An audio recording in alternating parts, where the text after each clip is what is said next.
한적한 시골 마을은 오랜 세월 동안 크게 달라지지 않았다. 그러나 인구는 점점 줄어들고 있었다. 젊은 세대는 도시로 나가 학업이나 직장을 택했고 마을에 남은 사람들은 대부분 50대 후반에서 70대 사이였다. 집들은 오래된 기와나 슬레이트 지붕으로 이어져 있었고 넓게 펼쳐진 논과 밭은 대체로 노인들의 손에 맡겨져 있었다. 이 마을에서는 오랫동안 동창 모임이 유지되어 왔다. 초등학교나 중학교를 함께 다닌 사람들은 성인이 된 뒤에도 꾸준히 연락을 이어왔다. 도시에 나간 사람들은 드물었고 대부분은 부모로부터 물려받은 땅을 기반으로 농사나 임대 수익으로 생활하고 있었다. 그렇다 보니 경제적 사정이 크게 달라지지 않았고 인간관계 역시 어린 시절의 연장선에서 이어졌다. 동창 모임은 단순한 친목을 넘어서 마을의 사회적 구심점 같은 역할을 했다. 명절 무렵이나 농번기가 끝나면 삼삼오오 모여 술을 마셨고 회비를 모아 여행을 가기도 했다. 남자들이 중심이 되었고 일부 여성 동창들도 꾸준히 참석했다. 모임은 점차 습관이 되었고 참석하지 않는 사람은 오히려 이상하게 여겨졌다. B씨 역시 이 모임의 단골이었다. 그는 부모로부터 물려받은 논밭과 임야를 관리하며 살고 있었고 경제적으로는 큰 어려움이 없었다. 자녀들은 이미 모두 출가하여 도시에서 가정을 이루었다. 아내와는 수십 년을 함께 살아왔지만 대화는 점점 줄어들었고 집안에서는 무미건조한 시간이 흘렀다. D씨는 같은 동창 모임에 꾸준히 나오는 여성 동창생이었다. 젊은 시절에는 같은 반에서 크게 눈에 띄지 않았지만 오랜 세월이 지나며 오히려 친밀함이 쌓였다. D씨 또한 배우자가 있었으나 오랫동안 별다른 대화 없이 살아가고 있었다. 모임에서 술이 오가고 옛 시절 이야기가 길어지면서 두 사람은 점점 가까워졌다. 시골에서 사람들의 시선은 늘 존재했지만 나이가 들수록 그 시선을 크게 신경 쓰지 않는 분위기가 있었다. 몇 차례 모임 후 B씨와 D씨는 따로 만나기 시작했다. 농사일 핑계를 대거나 장을 보러 간다는 이유로 마을을 벗어나 인근 읍내에서 만났다. 이들의 관계는 오래 비밀로 남지 않았다. 시골 마을은 폐쇄적이고 정보는 빠르게 퍼졌다. 누군가가 읍내에서 두 사람이 함께 있는 모습을 목격했고 곧 소문은 모임 전체와 가족들에게까지 흘러갔다. 아내는 처음에 소문을 믿지 않았다. 그러나 시간이 지나면서 여러 증거가 드러났고 결국 사실을 받아들일 수밖에 없었다. 아내는 충격을 받았지만 바로 이혼을 요구할 수는 없었다. 현실적인 제약이 있었기 때문이다. 이 마을의 재산 구조는 대부분 남성 명의로 되어 있었다.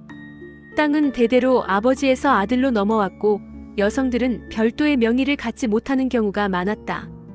아내의 경우도 달랐다.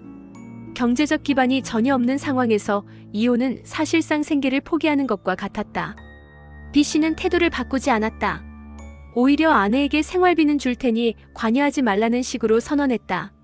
아내는 분노와 굴욕을 느꼈지만 뚜렷한 대안을 내놓을 수 없었다.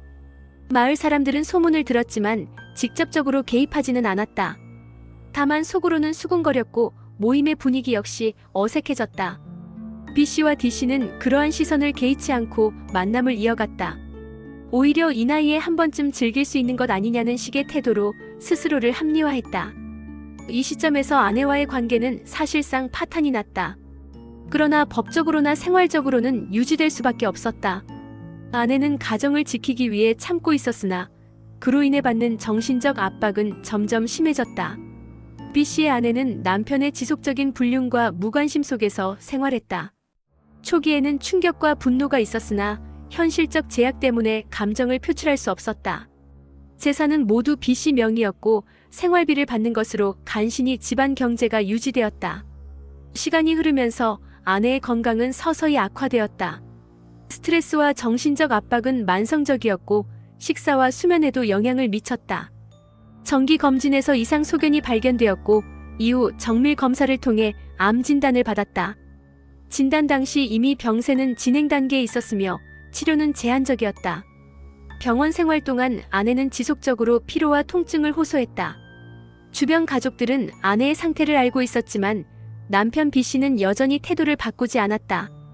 그는 병원에도 수시로 동행하지 않았으며 불륜 관계를 이어가는 것을 멈추지 않았다. 치료는 진행되었으나 상태는 호전되지 않았다. 통증과 치료 부작용으로 아내는 일상생활이 어려웠고 점차 움직임이 제한되었다. 장기간의 정신적 스트레스가 건강에 악영향을 미친 것으로 판단했다. 결국 아내는 병세 악화로 사망했다. 아들은 아버지를 용서할 수 없었다. 장례 이후 아들은 분노를 참지 못하고 B씨에게 폭력을 행사했다. 이로 인해 아버지와 아들 간의 관계는 완전히 단절되었다. 이후 자녀들은 B씨와 연락을 끊었으며 부양 의무도 거부했다. 가족 관계는 사실상 해체되었다. B씨는 자녀들로부터도 버림받았고 D씨에게도 버림받았다. B씨는 그 뒤 외롭게 생활했다. 노년기에 접어든 그는 점차 치매 증상을 보이기 시작했다. 치매 증상은 빠르게 진행되었다. 요양원 입소는 불가피했다. B씨는 요양원에서 성적 일탈 행동이 나타났다. 그는 공공장소에서 자위행위를 했고 간호사 및 요양보호사에게 신체 접촉을 시도했다. 이러한 사건은 다수 직원과 입소자에게 직접적으로 목격되었으며 내부 기록에도 반복적으로 보고되었다. 요양원 관계자들은 초기에는 경고와 지도 조치를 취했으나 B씨의 치매가 진행됨에 따라 통제가 어려워졌다. 사건은 반복되었고 일부 요양원은 더 이상 수용할 수 없다고 판단하여 전출 조치를 시행했다.